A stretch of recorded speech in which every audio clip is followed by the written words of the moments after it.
membahas masalah wudu. Kita membahas masalah wudu. Ini ana lihat di sini, masya Allah, mukanya semuanya bercahaya ya. Amin. Wallah alam, cahaya karena cahaya lampu atau cahaya apa, wallah alam. Yang penting bercahaya. Oke, muka bercahaya itu saya yakin, saya percaya karena wudunya antum sudah benar. Wudu yang antum kerjakan sudah sah.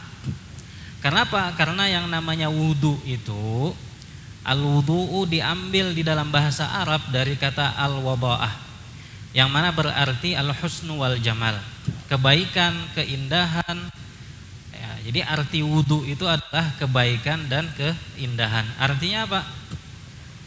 Kalau orang yang berwudu, insya Allah mukanya tampak berseri-seri, tampak bercahaya.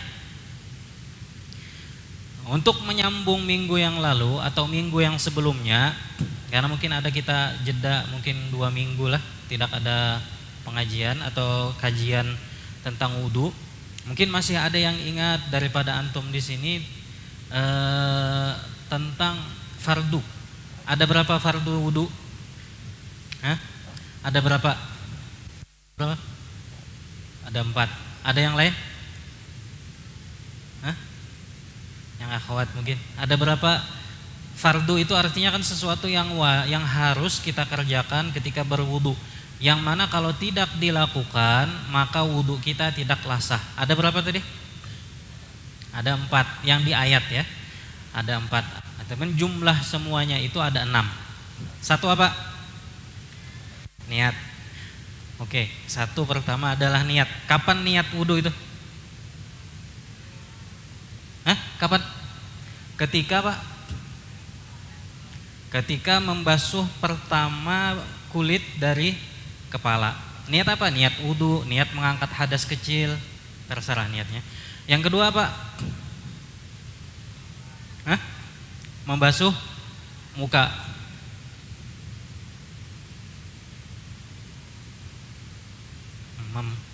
Membasuh ya. Oke, membasuh muka. Bahasanya membasuh. Ingat perbedaan antara membasuh dan mengusap. Kalau membasuh itu air mengalir, kalau mengusap hanya sekedar mengusap. Oke. Muka, yang mana sih yang namanya muka? Dari mana sampai mana? Ya, muka itu dari tumbuh rambut sampai dagu. Itu panjangnya. Kalau lebarnya dari telinga ini sampai ke telinga. Jadi lebarnya seperti ini, panjangnya lebarnya seperti ini. Artinya rambut kebiasaan orang ya, rambut kebiasaan orang itu tumbuhnya di mana? Tanpa melihat orang yang tidak biasa rambutnya tumbuh di mana. Yang biasanya orang-orang profesor kan tumbuhnya di belakang. Nah, itu tidak dianggap. Yang dianggap apa? Kebiasaan orang tumbuh rambut di mana? Nah, mulai dari sanalah yang dinamakan dengan muka atau wajah. Oke, yang ketiga apa? Membasuh tangan. Tangan itu dari mana? Sampai beserta, jangan bahasa beserta siku. Ingat kata-kata beserta, bukan sampai. Kata-kata beserta artinya siku harus dibasuh. Jadi siku, yang namanya siku itu ini ya. Nah, ini siku. Artinya apa? Harus sempurna basuhannya. Bagaimana kita mengetahui sempurna atau tidaknya? Kita basuhi lebih sedikit. Itu untuk apa? Untuk yakin betul-betul bahwa siku ini telah terbasuh semuanya. Itu yang ketiga. Yang keempat? Satibay. Yang keempat apa Satibay? Mengusap kepala atau rambut yang ada di kepala. Nah, di sini apa? Yang mana sih yang dikatakan dengan rambut atau yang dikatakan dengan kepala, yang mana? Ini yang menutup kufiah ini semuanya kepala ini. Yang menutup kepala ini namanya, yang ketutup sama kopiah ini namanya kepala. Artinya boleh kita mengusap kepala kita atau mengusap rambut kita, yang penting rambut ini masih di dalam batasan kepala kita. itu boleh dibasuh. Meskipun apa kemarin, meskipun hanya satu rambut. Ya, satu rambut boleh kan? Oh boleh Ustaz. Selama apa? Selama rambut tersebut masih di dalam batasan kepala. Artinya kalau rambut sudah keluar dari batasan kepala, maka mau kita usap, maka tidak sah. Boleh kita mengusap rambut meskipun satu rambut, kalau apa? Kalau masih di batasan kepala. Ini misalnya, ambil satu. Boleh. Ya nanti yang masuk surga ya satu rambut aja ya kan. Rambut yang lain tidak masuk surga. Itu yang keempat. Yang kelima, akhwat mungkin 5. Membasuh kaki sampai beserta mata kaki. Beserta, bahasanya beserta. Artinya mata kaki wajib dibasuh. Membasuh kaki. Yang keenam, tertib berurutan. Tertib ya, tertib berurutan. Artinya seperti inilah wajib kita melakukan wudu kita. Tidak boleh didahulukan kaki dulu baru membasuh muka, atau tangan dulu baru membasuh muka lah. Harus berurutan seperti yang disebutkan di dalam ayat atau di dalam hadis.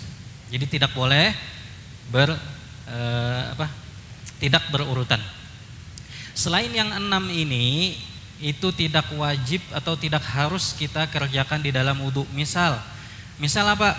Misal telinga.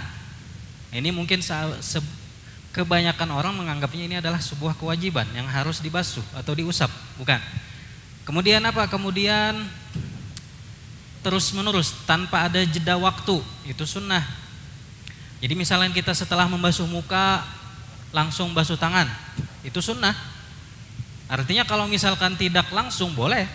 Misal saya mau basuh tangan, basuh muka misalkan di mana? Di sini, Banjarbaru. Terus basuh tangannya di mana? Oh di Banjar. Terus basuh ininya di mana? Oh di sana lagi. Boleh, boleh. Sah wudunya. Artinya selain dari yang 6 ini, maka apa? Wudu itu selain yang 6 tidak harus dikerjakan di dalam wudu, meskipun nanti hukumnya sunnah atau yang lainnya. Nah, jadi 6 inilah yang disebut dengan rukun atau fardu-fardunya wudu. Selain yang 6 berarti tidak wajib. Jadi lihat, wudu antum sudah ada yang 6 nih enggak? Kalau ada berarti sah. Pastinya tangan semua dibasuh, kaki sampai mata kaki semuanya dibasuh. Niatnya ketika kita membasuh pertama kulit di kepala, kalau itu semua sudah dilakukan, berarti alhamdulillah wudu kita sah sudah. Dan juga ingat harus ada semuanya sampai air tadi ke kulit kita, kulit yang kita basuh, kulit yang kita cuci tadi. Artinya tidak boleh ada penghalang. Misalkan ada plester apa, atau misalkan perempuan, misalkan kulit ikan, sisik ikan, atau laki-laki biasanya ya, tangannya kotor. Nah, itu harus dibuang, harus dihilangkan. Air harus masuk ke dalamnya. Kalau tidak sampai maka tidak sah. Jadi 6 inilah disebut dengan fardu-fardu. Selain 6 berarti tidak wajib. Gampang kan sebenarnya? Wudu itu sebenarnya gampang. Nah, ini kemarin yang kita bahas, itu fardunya wudu. Sekarang insya Allah kita akan membahas sunnah-sunnahnya wudu. Apa aja sih yang disunnahkan ketika kita berwudu?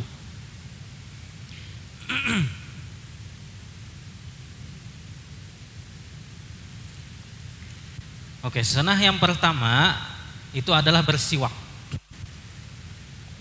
Ini sunnah ya, kita selesai ini kajian minggu kemarin atau kemarinnya lagi.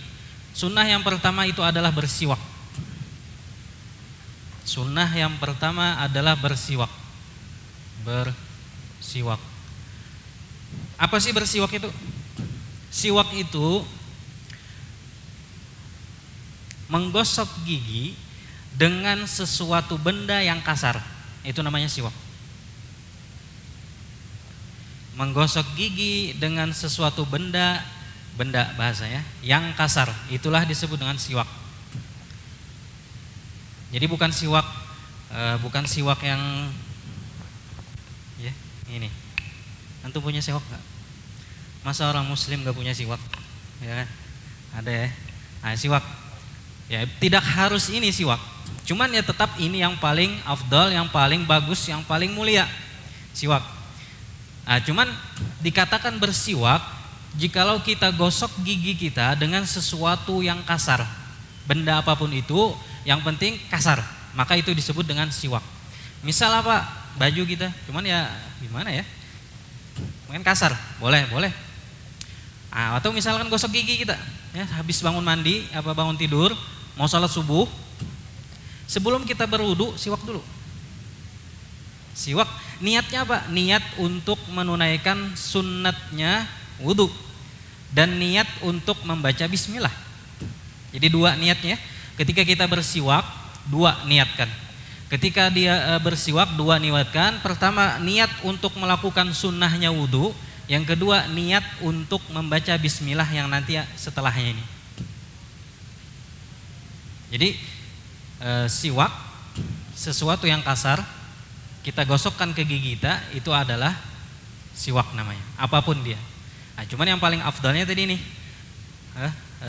arak, kalau bahasa Arabnya itu udul arak, kayu arak.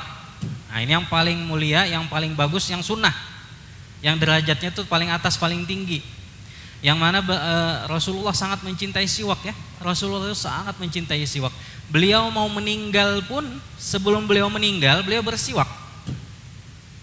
Sebelum beliau meninggal, Rasulullah bersiwak. Siapa yang memberikan siwak? Istri beliau, Sayyidah Aisyah. Beliaulah yang mensiwakkan Rasulullah. Artinya sampai beliau mau meninggal pun beliau bersiwak. Jadi yang pertama adalah bersiwak. Jadi kita buka keran kita bersiwak. Kalau ada siwak itu bagus, lebih bagus lagi. Kalau tidak ada ya sikat gigi, itu yang pertama. Yang kedua, kita baca bismillah atau cuci tangan ya. Kemudian bismillah. Nah, ini bebarengan ini. Cuci tangan dan bismillah ini bareng. Jadi misalkan antum buka keran ya, dibuka keran. Jadi cucikan tangan, baca bismillah. Jadi selesai tadi gosok gigi, selesai cuci tangan ya. Pergelangan tangan ini aja sampai sini sunnahnya. Cucikan gini sambil mengucapkan bismillah atau bismillahirrahmanirrahim. Bismillahirrahmanirrahim, dan niatkan di sini. Niatkan nawaitu ada sunanil wudu ya. Nawaitu ada sunanil wudu.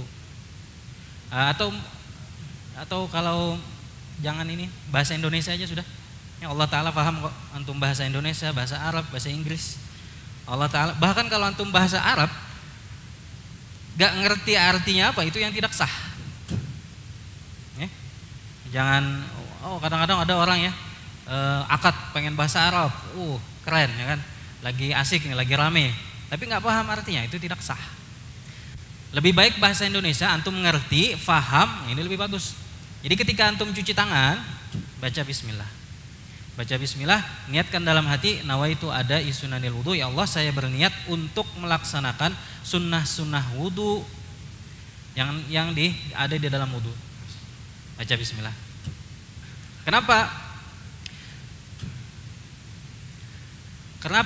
katanya disunahkan untuk membasuh tangan dulu? Karena kita tidak tahu tangan kita ini kan malam nginap di mana. Bahasa Rasulullah itu seperti itu. Aina batat yadahu, kata beliau. Jadi kata Rasulullah, setelah kalian bangun tidur, hendaknya kata beliau cuci tangan dulu. Kenapa wahai Rasulullah? Karena kata beliau, la yadri aina batat yadahu. Karena dia tidak tahu tadi malam tangannya nginap di mana. Maka disunahkan untuk dibasuh. Ada orang yang semacam tidak percaya ya dengan hadis Nabi. Saya tahu kok tangan saya di sini, nggak kemana-mana. Di dalam hatinya ada rasa kayak kayak menghina gitu, menghina sunnah Nabi. Artinya tangan saya ada di sini. Kata Rasulullah, tidak tahu di mana sih tangannya tadi malam nginap.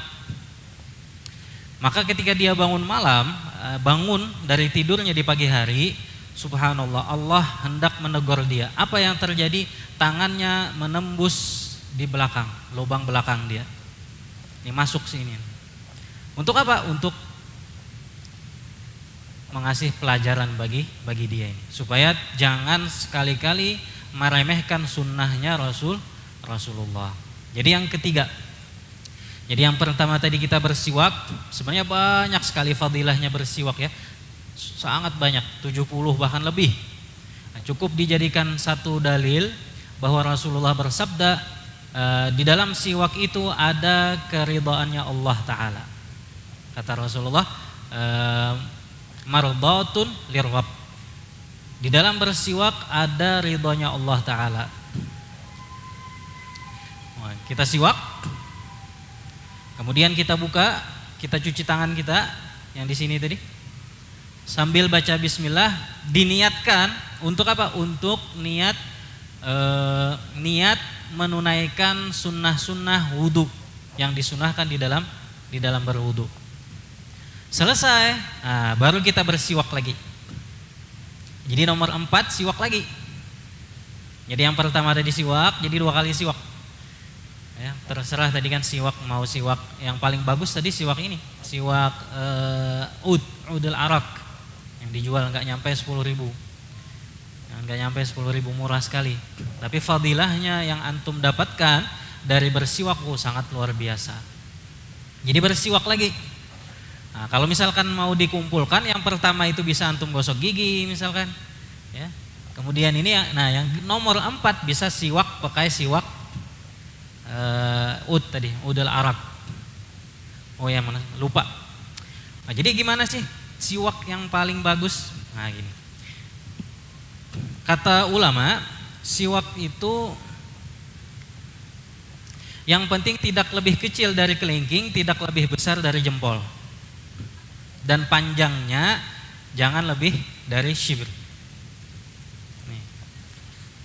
Jangan lebih kecil dari ini, kan ada kadang-kadang ada yang besar gini. Nah, itu juga kurang bagus. Kata ulama tidak lebih kecil dari kelingking, tidak lebih besar dari jempol, dan panjangnya tidak lebih dari satu ini. Tidak lebih panjang, artinya lebih pendek. Itu sunnahnya kata ulama. Nah, kemudian cara memegangnya, ya terserah, pokoknya siwak itu sebenarnya bebas ya. Antum mau seperti apa terserah, tidak ada masalah. Yang penting intinya adalah gigi kita, mulut kita menjadi bersih. Mulut kita bersih, gigi kita bersih, itu yang paling ditekankan. Jadi nomor 4 tadi adalah apa? Nomor 4 tadi adalah kembali lagi kita bersiwak. Jadi kita pertama masuk tadi, bangun tidur, kita masuk ke tempat ini, kita sikat gigi untuk apa? Untuk niat, untuk wudu, sunnah wudu. Kemudian untuk apa? Untuk sunnah membaca bismillah, karena di sebelum bismillah kita disunahkan bersiwak. Siwak atau sikat gigi tadi. Selesai, baru kita buka keran, kita cuci tangan kita segini sambil baca bismillahirrahmanirrahim. Kemudian apa? Niatkan untuk melakukan sunnah-sunnahnya wudu. Ini penting. Kalau antum tidak niatkan, maka tidak mendapatkan pahala kesunahan. Jadi apa susahnya sih kan niat? Saya niat melakukan sunnah wudu. Selesai. Tidak harus pakai bahasa Arab, yang penting bahasa Indonesia, dan lebih bagus bahasa Indonesia. Kalau antum paham bahasa Arab, bagus. Tapi lebih bagusnya adalah dengan bahasa yang kita kuasai, bahasa yang kita fahami, bahasa ibu kita, bahasa sehari-hari kita. Itu yang keempat. Jadi yang keempat siwak lagi ya. Ya kan, yang kelima kumur-kumur. Yang keenam memasukkan air di hidung. 6. Jadi setelah kita bersiwak tadi, siwak. Ya, lebih bagusnya tadi itu tadi ya. Antum beli nanti sepulang di sini atau besok beli siwak. Untuk apa? Untuk sunnah. Itu Rasulullah paling suka dengan siwak. Paling suka, paling tidak pernah lepas dari yang beliau bawa. Jadi beliau itu tidak lepas katanya membawa siwak, membawa sisir dan cermin. Nah, jadi setelah kita selesai bersiwak yang sini tadi, kita kumur-kumur dan kita masukkan air ke dalam hidung. Di dalam cara berkumur-kumur dan membasuh hidung atau memasukkan air di dalam hidung, antum tahu ada berapa cara? Ada 6 cara ya. 6 cara bagaimana sih cara yang benar di dalam berkumur-kumur atau memasukkan air ke dalam hidung. Ada 6 cara ya kawan. Ada 6 cara, mungkin kita sampaikan 2 aja ya. 2. Cara yang paling afdal, yang paling bagus itu adalah dengan antum ambil air gini, masukkan ke dalam kumur-kumur, masukkan setengah, kemudian masukkan ke dalam hidung sisanya. Jadi sisanya masukkan, kemudian di hidung. Itu yang paling bagus, paling afdalnya seperti itu. Masukkan air, setengahnya untuk mulut, setengahnya untuk hidung. Itu cara yang pertama. Cara yang biasa bisa juga. Sebenarnya ada 6 cara ya. Ada 6 cara. Cara tuntunan bagaimana sih kumur-kumur atau memasukkan air ke dalam hidung. 6 cara. Jadi apa sih yang sebenarnya yang bisa kita ambil dari sini? Satu sebenarnya bahwa agama kita itu sempurna. Nah, bayangkan cara berkumur-kumur dan memasukkan air ke dalam hidung aja sudah 6 cara. Artinya agama kita ini Masya Allah sudah sempurna. Makanya kata baginda Rasul, innama ana lakum mithlul walid liwaladihi, kata beliau. Aku, kata Rasulullah, bagi kalian itu sebagaimana seorang ayah bagi anaknya. Itu kata Rasulullah. Apa maksudnya wahai Rasulullah? Kata para sahabat, maksudnya adalah baginda Rasul telah mengajarkan kita dari hal yang terkecil sampai hal yang terbesar. Bahkan mohon maaf di dalam waktu kita untuk beristinja pun sudah diajarkan oleh Rasulullah. Jadi bayangkan subhanallah, antum lagi mohon maaf ya istinja, lagi buang hajat dapat pahala. Iya. Dapat pahala. Istinja, iya dapat pahala. Kenapa? Karena antum hubungkan ya,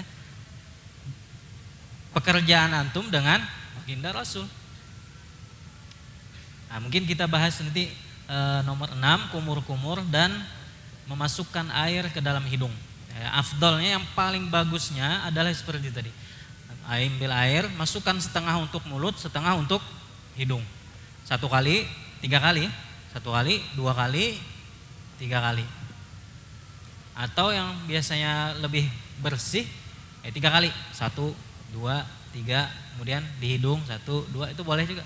Cuman yang paling afdal, yang paling bagus seperti itu. Ambil setengah untuk mulut, setengah untuk hidung. 1 sampai 3 kali. Nah, 3 kali. Nah, jadi insya Allah kita sudah membahas 6 daripada sunnah-sunnahnya kita berwudu, di dalam berwudu. Allahu a'lam bissawab. Mudah-mudahan Allah Subhanahu wa taala memberikan kita taufik untuk mengamalkan apa yang kita ketahui.